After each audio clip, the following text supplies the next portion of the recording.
থেকে নামলেন, নেমে বললেন, হ্যাঁ আল্লাহর বান্দা, আমি ক্ষুধার্ত, তোমার কাছে কিছু খাবার থাকে আমাকে খাবার দাও, আমি খুবই ক্ষুধার্ত। তো ওই ধূপা একটা রুটি তাকে খেতে দিল। তো আল্লাহর বান্দা, আল্লাহর আবেদ বান্দা রুটি খেয়ে খুব খুশি হইল এবং তার জন্য দোয়া করলো, আয় আল্লাহ, তাৎক্ষণিক তার জন্য দোয়া করলো, আয় আল্লাহ, এই লোকটাকে আপনি তার জানের হেফাজত করেন এবং তার আত্মাকে পবিত্র করে দেন। দুটো দোয়া করলো, তার জানের হেফাজত এবং আত্মার পবিত্রতা। তো সেই দোয়া শুনে সে খুব খুশি হয়ে গেছে। তার সাথে আরেকটা রুটি ছিল, ওইটাও দিয়ে দিছে। তিনটা রুটি ছিল, দ্বিতীয় রুটিটাও সে দিয়ে দিছে। এই রুটি খেয়ে সে আবার দোয়া করছে, আয় আল্লাহ, এই ধূপা বেচারাকে তার পূর্বাপর সমস্ত গুনাহ আয় আল্লাহ আপনি তার মাফ করে দেন। সে আরো খুশি হয়ে গেছে এই দোয়া শুনে। তো তৃতীয় রুটি যেটা সেটাও তাকে দিয়ে দিছে। এই রুটি খেয়ে সে বলতেছে, এবার দোয়া করতেছে, আয় আল্লাহ, এই ধূপার জন্য আপনি জান্নাতে আলিশান বালাখানার ব্যবস্থা করে দেন। বলেন সুবহানাল্লাহ। জান্নাতে তাকে আলিশান বালাখানার ব্যবস্থা করে দেন।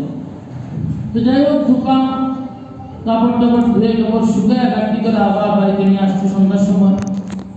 তো এলাকার লোকজন বলতে, ঘটনা কি, ঈসা নবীর মতো লোক তার জন্য দোয়া করলো, বদদোয়া করলো, অথচ সে সহি সালামত আবার বাড়িতে ফিরে আসলো কাপড় গাড়ি নিয়ে। ঘটনা কি, তারা দৌড়ায়া হযরত ঈসা আলাইহিস সালামের কাছে গেল, বললেন, হে আল্লাহর নবী, আপনি যে দোয়া করলেন সে তো সহি সালামতে কাপড় গাড়ি নিয়ে আবার বাড়িতে ফিরে আসছে, তো তাই নাকি? তো হ্যাঁ। তো ডাকো, তাকে ডাকো। ডাকছে গেছে।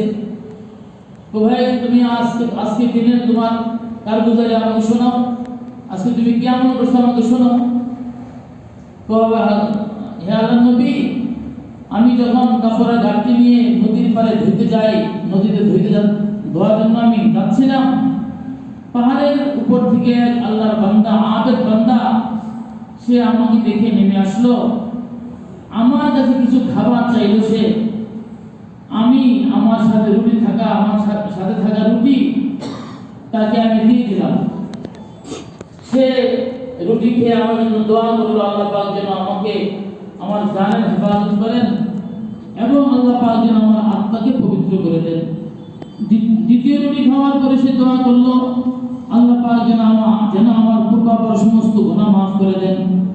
তৃতীয় রুটি খাওয়ার পরে সে দোয়া করলো, আল্লাহ পাক যেন জান্নাতে আমার জন্য আলিশান বালাখানার ব্যবস্থা করেন। তো এই দোয়া করলো সে। তো আল্লাহ পাক আমাকে এই দোয়ার পরে আমি নদীতে গিয়ে কাপড় ধুইলাম, সারাদিন না খেয়ে থাকলাম, যেহেতু আমার সাথে আর কিছু ছিল না। তো তিনি বলে, তোমার কাপড় গাড়ি, এই যে আমার গাড়ি খোলো।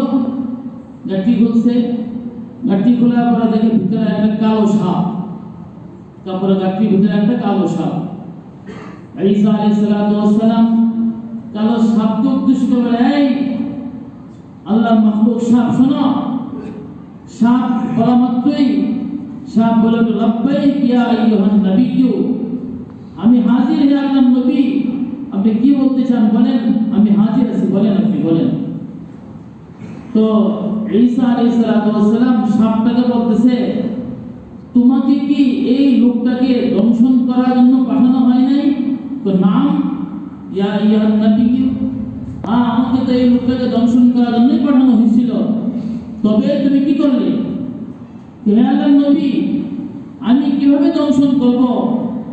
আপনিও দেখতে পাচ্ছেন আমার মুখে লেগাম পরানো, লোহার লেগাম পরানো আছে। সে যখন আল্লাহর এক আবেদ বান্দাকে রুটি দান করলো, তার পাশে এক ফেরেশতা দণ্ডায়মান ছিল। তার দোয়ার প্রেক্ষিতে, ওই আবেদের দোয়ার প্রেক্ষিতে তার পাশে দণ্ডায়মান ফেরেশতা আমিন আমিন করে যাচ্ছে। বলে সুবহানাল্লাহ। সে যতটা দোয়া করছে, ওই প্রত্যেক দোয়ার প্রেক্ষিতে সে তো আমিন আমিন বলে যাচ্ছিল এবং